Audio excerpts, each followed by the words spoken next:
Hello students, in this video we will study a very interesting and important chapter from your textbook in Political Science class 12th, Contemporary World Politics, the End of Bipolarity. Let's start with the overview of the chapter. The overview of the chapter, The End of Bipolarity, provides a concise summary of the major events surrounding the collapse of the Berlin Wall and the subsequent disintegration of the Soviet bloc during the late 1980s and early 1990s. It highlights the role of mass demonstrations and popular movements in bringing about political change, leading to the reunification of Germany and the fall of communist governments in Eastern Europe. The chapter aims to explore the causes and consequences of these historical developments, as well as India's relationship with these post-communist countries in the present day. Now let's enter into the detailed explanation of the chapter, The End of Bipolarity, but first do subscribe to Ritesh Budden and watch this full video till the end patiently. What was Soviet system? The first heading of the chapter. The Soviet system, also known as the Union of Soviet Socialist Republics USSR, emerged in 1917 after the Socialist Revolution in Russia. It aimed to establish a society based on socialist ideals, emphasizing equality and the abolition of private property. The core of the system revolved around the Communist Party with no other political parties allowed.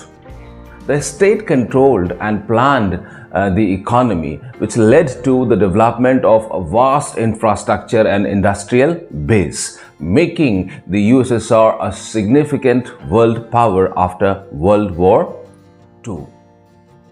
The Soviet Union implemented extensive welfare schemes, ensuring a minimum standard of living for its citizens and providing subsidies for basic necessities like healthcare, education, and childcare.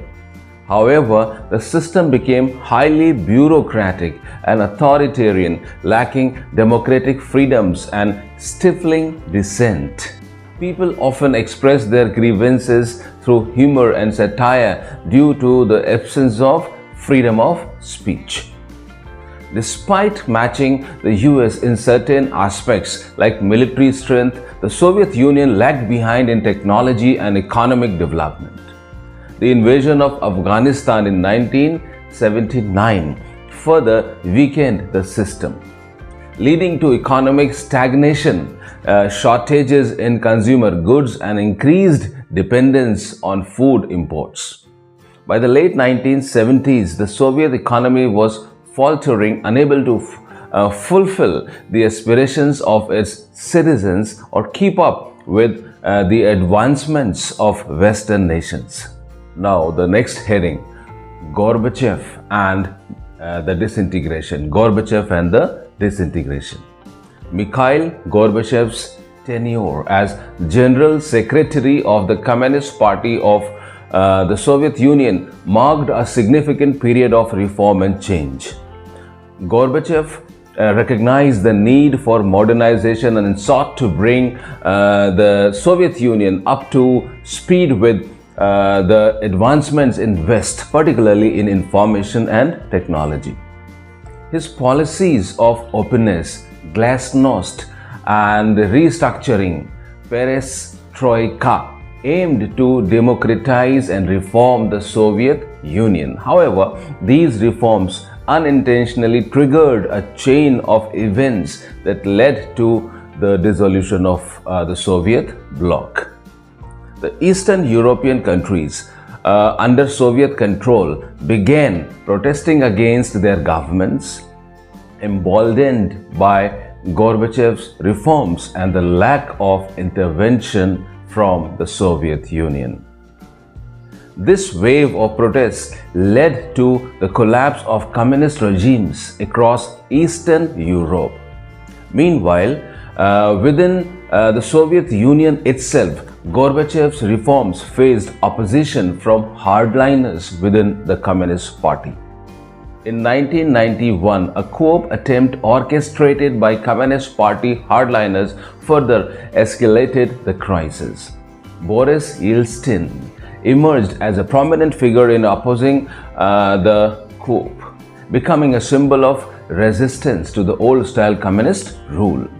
The coup's failure further weakened the central authority of the Soviet Union, leading to a shift in power from the central government to the republics, particularly in more Europeanized regions. The Russian Republic, under Yeltsin's leadership, began to assert its independence, holding popular elections and challenging centralized control. Eventually, in December 1991, Russia, Ukraine and Belarus declared the dissolution of the Soviet Union, forming the Commonwealth of Independent States, CIS, as a successor entity. This declaration caught other republics, especially in Central Asia, by surprise. However, they were eventually included as founding members of the CIS, Commonwealth of Independent States. Russia assumed the Soviet Union's international obligations and responsibilities, including its seat in the UN Security Council. With the dissolution of the Soviet Union, capitalism and democracy became the guiding principles of the newly independent republics. Russia emerged as the primary successor state, inheriting its nuclear arsenal and becoming the sole nuclear power in the post-Soviet era. This marked the end of the Soviet Union and the beginning of a new era for the independent states of the region. Now let's move to the next heading of the chapter. Why did the Soviet Union disintegrate? Why did the Soviet Union disintegrate? The disintegration of the Soviet Union was a complex process driven by a combination of internal weaknesses within the Soviet political and economic institutions, external pressures, and the rise of nationalist sentiments within its diverse republics. Let's study these reasons in detail. Number one, internal weaknesses. The Soviet economy struggled due to misallocation of resources, with a significant portion directed towards maintaining a vast military-industrial complex and supporting satellite states in Eastern Europe and Central Asia. This led to economic stagnation, consumer shortages, and growing disparities with Western economies. Additionally, the administrative and political structure became stagnant and unresponsive, with widespread corruption, lack of accountability, and centralization of power within the Communist Party elite. Now, number two, Gorbachev's reforms. The second reason, Mikhail Gorbachev initiated reforms to address these issues, aiming to modernize the economy, increase political openness, and decentralized power. However, the pace and scope of these reforms created divisions within Soviet society. Some felt that Gorbachev's reforms were too slow and insufficient, with others, particularly within the Communist Party, feared loss of power and privilege.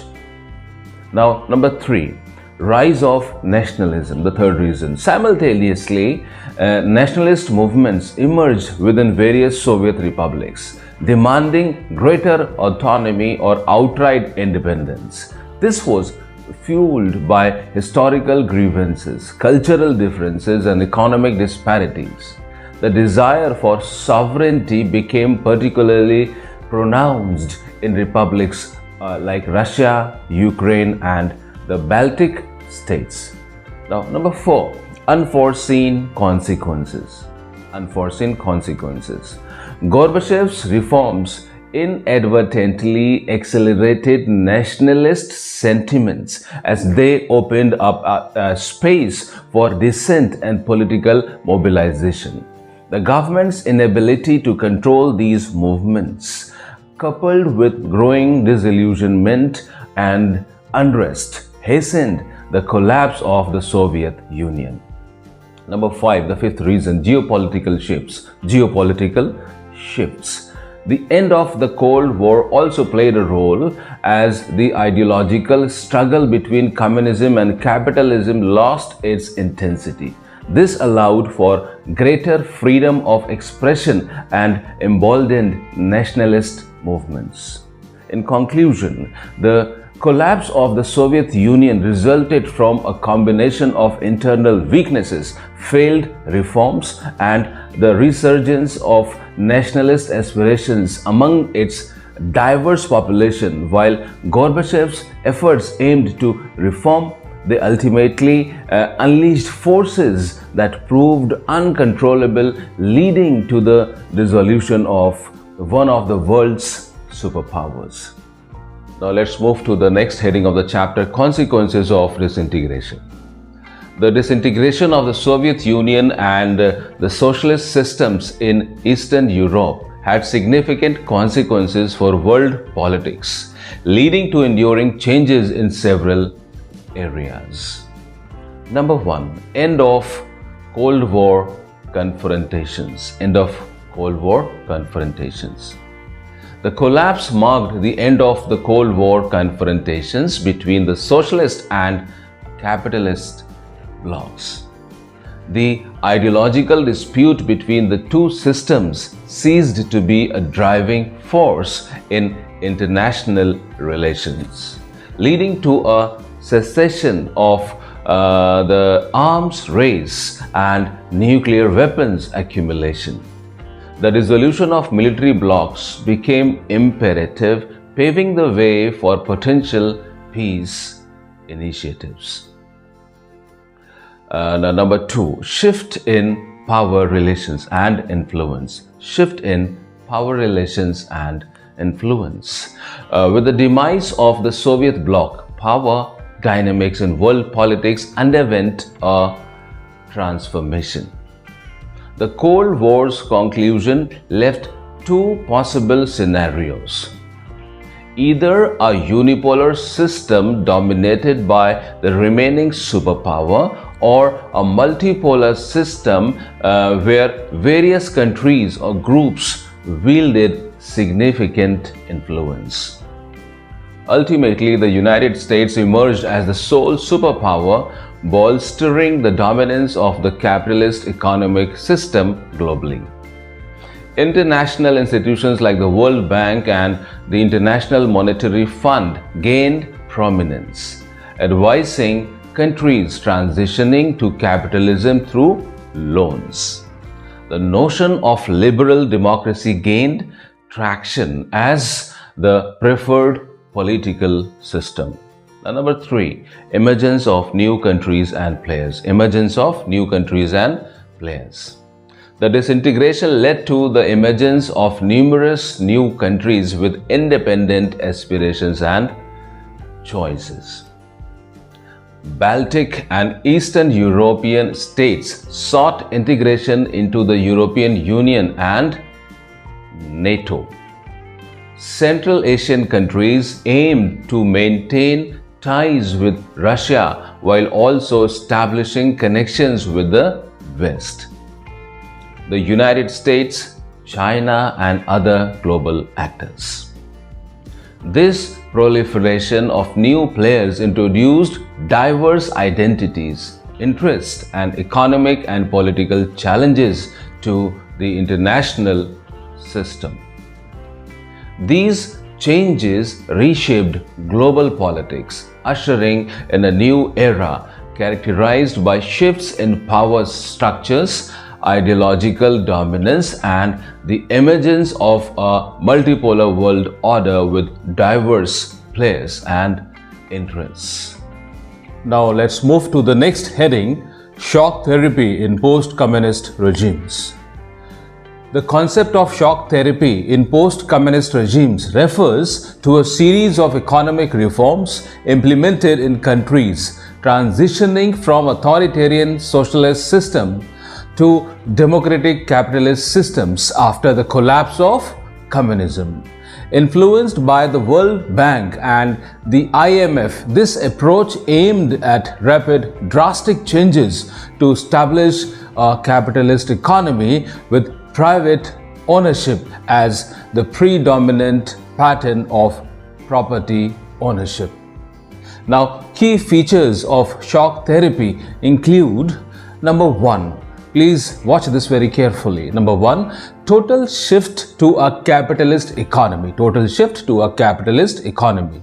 This involved dismantling structures established during the Soviet period and promoting private ownership of property. Privatization of state assets and corporate ownership patterns were immediately introduced. Collective farms were replaced by private farming, emphasizing capitalism in agriculture. Number two, elimination of alternatives. Elimination of alternatives. Shock therapy precluded any alternative economic systems such as state-controlled socialism, advocating for a complete embrace of capitalism. Then number three, external orientation. The focus shifted towards international trade for development. Therefore, a sudden transition to free trade was deemed essential. This entailed openness to foreign investment, financial deregulation, and currency convertibility, with foreign direct investment (FDI) becoming a primary driver of economic change. Then number four, breakup of trade alliances. Breakup of trade alliances. Existing trade alliances within the Soviet bloc were dissolved, and each state was directly linked to Western economies instead of regional partners.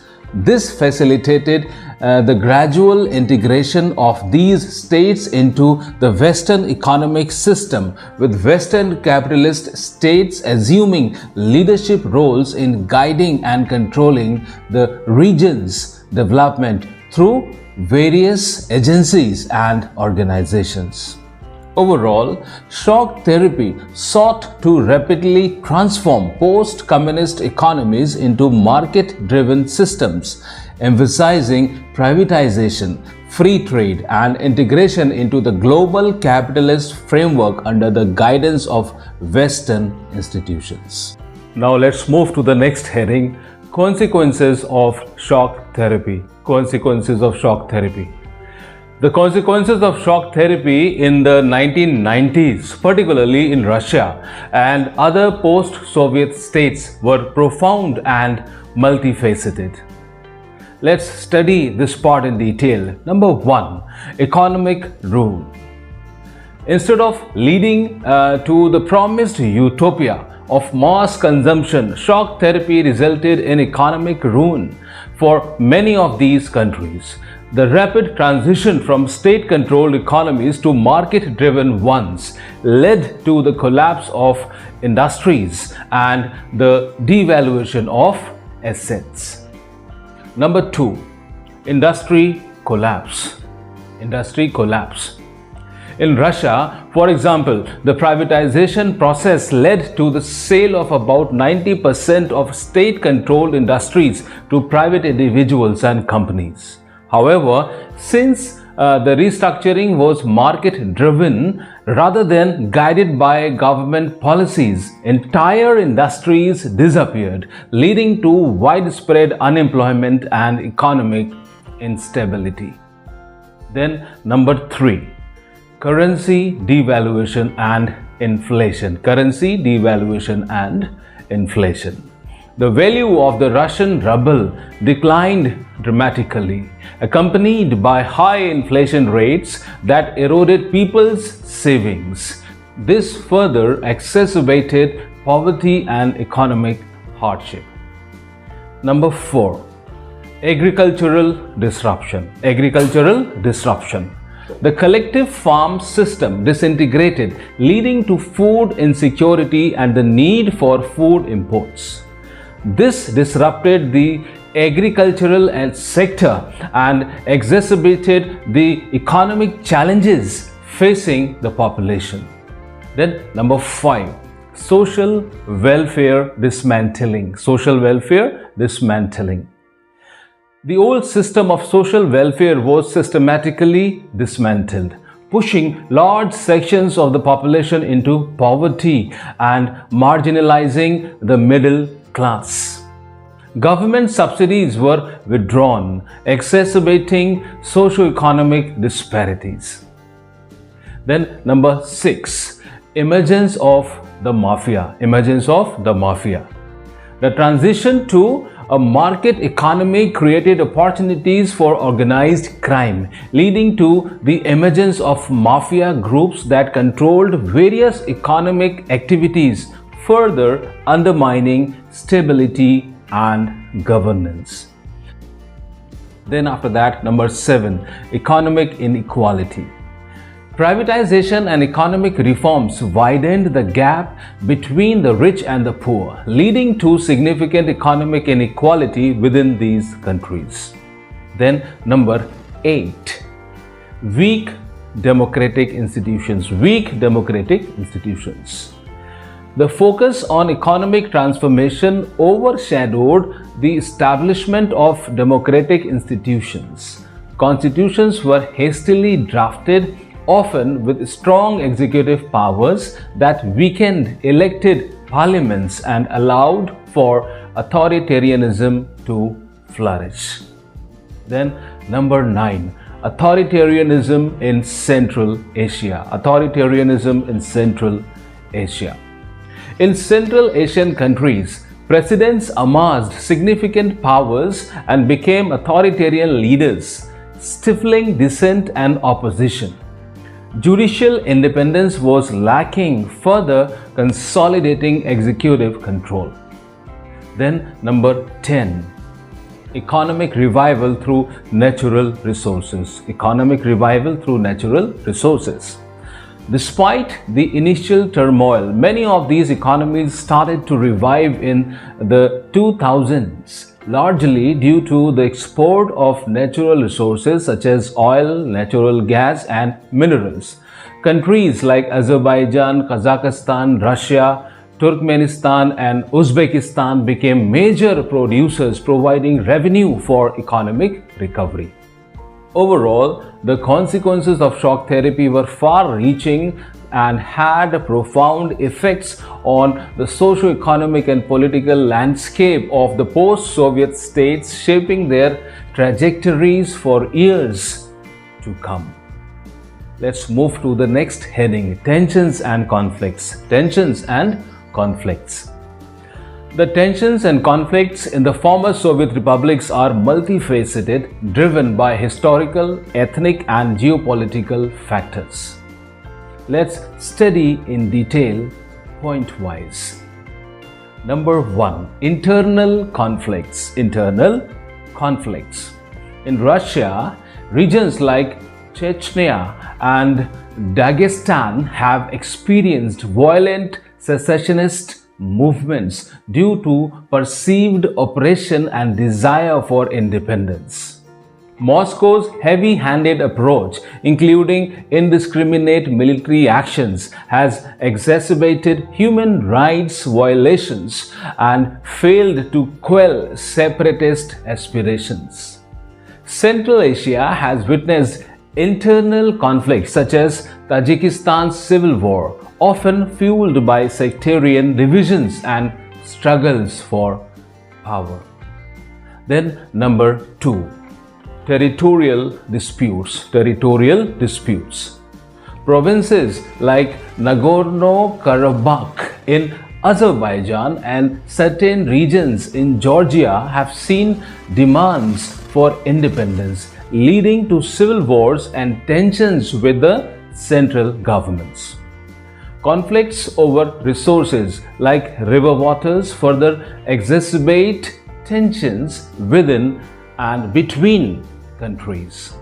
Then number 3, geopolitical competition. Number 3, geopolitical competition.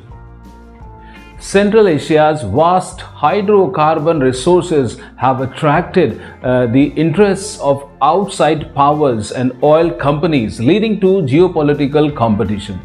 The region's strategic location, bordering Russia, China, Afghanistan, Pakistan, and West Asia, has made it a zone of contention for influence and resources.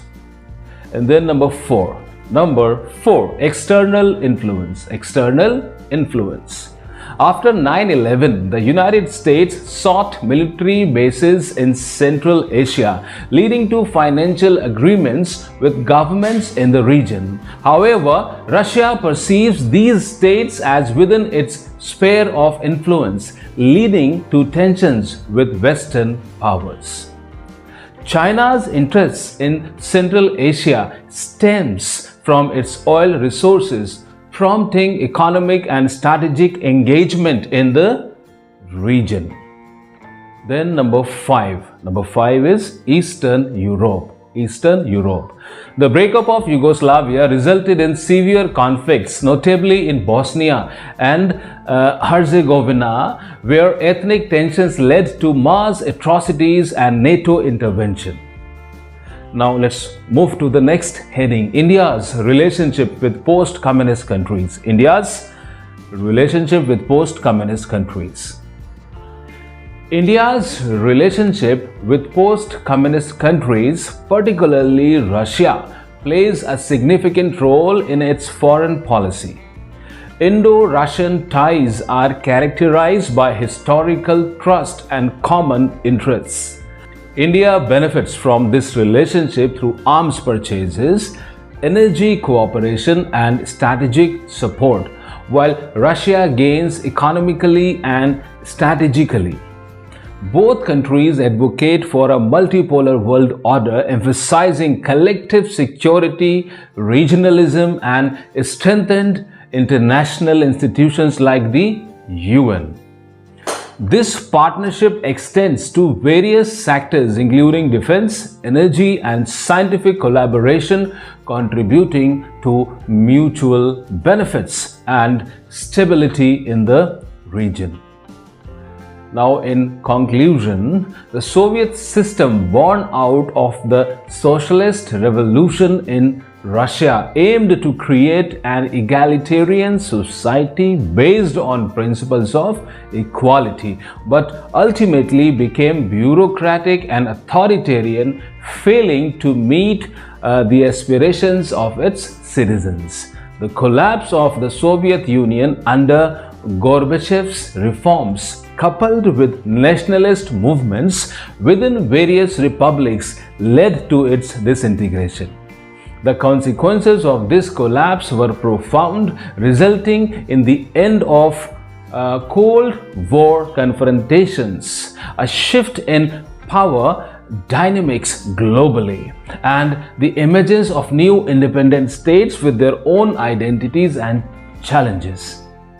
The transition to capitalism through shock therapy brought economic ruin and social upheaval to many post-communist regimes, leading to widespread poverty, inequality, and conflicts. Despite these challenges, India has maintained a strong relation with post-communist countries, particularly Russia, based on shared interests and a vision for a multipolar world order.